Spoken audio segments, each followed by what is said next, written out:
se dice que corresponde al Estado Nacional aquello que había sido disputa eterna entre unitarios y federales y que hoy todavía, aunque parezca mentira, todavía tenemos resabios de ese tipo de discusión.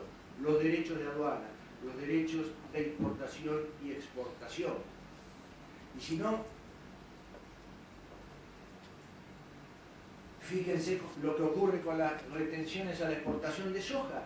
Es un problema también de distribución de un ingreso público tributario, distribuirlo o no entre las provincias. Si es un derecho aduanero, como fue establecido en la malhadada resolución 125, se lo queda a la nación y no lo coparticipa. Si es en cambio un impuesto a la renta, un impuesto a las ganancias, como pudo haberse establecido legítimamente por el Congreso, debe ser coparticipable. Y esto ha generado contiendas judiciales. Las provincias no oficialistas, llamémosle así. El caso concreto, San Luis, el gobernador Ramón Sali, con el patrocinio de quien fuera ministro de los Cortes, Rodríguez.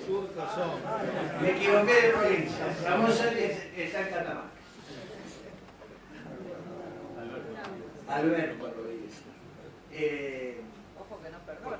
No, está muy bien, les agradezco que me corrijan el furcio.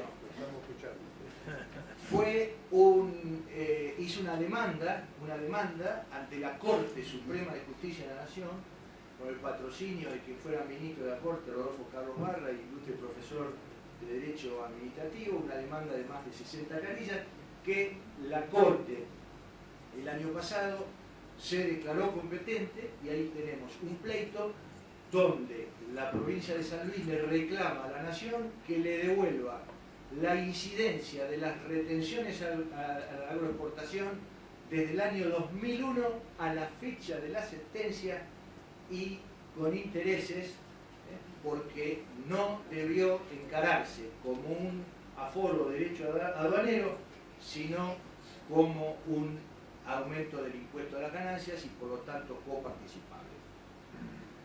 Otra provincia no oficialista, la provincia de Santa Fe, el gobernador Wiener ha reclamado en la visita que hizo la presidenta de la Nación 4.000 millones de dólares, de pesos, perdón, 4.000 millones de pesos que se le adeudarían por no envío de remesas de la coparticipación.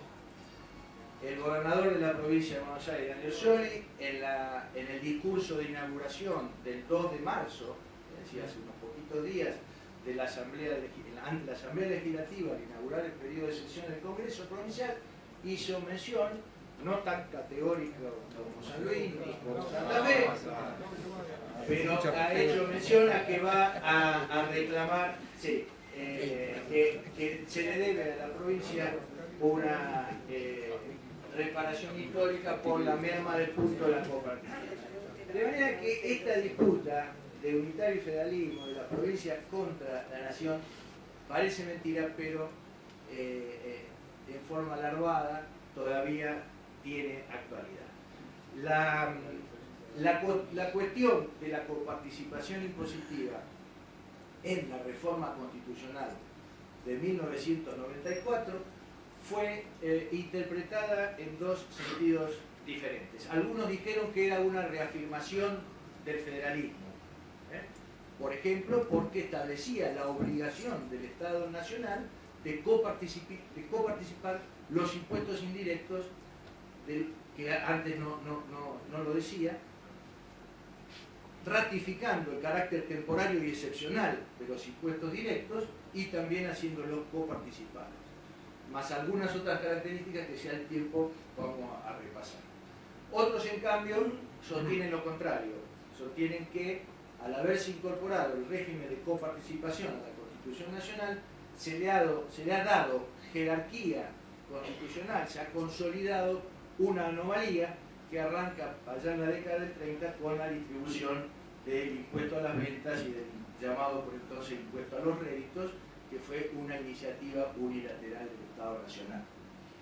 Sea como fuere, la cuestión de la reforma de la coparticipación estuvo incluida en la ley que llamó a la reforma constitucional, la ley 24.309 del año 93, que convoca a la reforma constitucional. En un capítulo habla de la necesidad de atenuar el presidencialismo, cosa que a mi juicio es otro tema, pero a mi juicio no logra porque constitucionaliza los decretos de necesidad y urgencia, y atenuar el presidencialismo y enfatizar, consolidar el federalismo, y hace expresa alusión a modificar el régimen de coparticipación impositiva.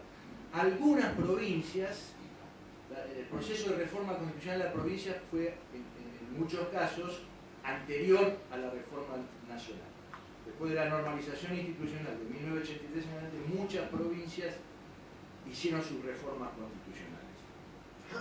Algunas antes, otras después del 94, incluyeron en sus constituciones locales, al enumerar los recursos del Estado local, el producido de la coparticipación impositiva federal.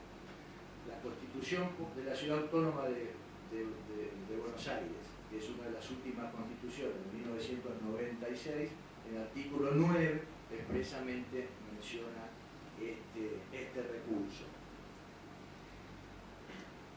La nueva, y ya para ir cerrando, la nueva redacción de la cláusula que antes era el 67, incisos 1, 2 y 3, el artículo 75, que habla naturalmente de las atribuciones del Congreso, establece expresamente que las contribuciones previstas en el inciso segundo, tanto directas como indirectas, serán coparticipables a través de una ley convenio, es decir, consensuada con la provincia. Esto ha sido también un reclamo de los constitucionalistas, hablan de un federalismo de concertación, que las reglas no vengan impuestas por la nación, sino que sean conversadas, discutidas y acordadas con las provincias. Y lo que tratan de resaltar es la necesidad de garantizar la automaticidad en la remisión de los fondos, que esto está dicho en la ley 25.348, si el Banco Nación remite a diario, o debe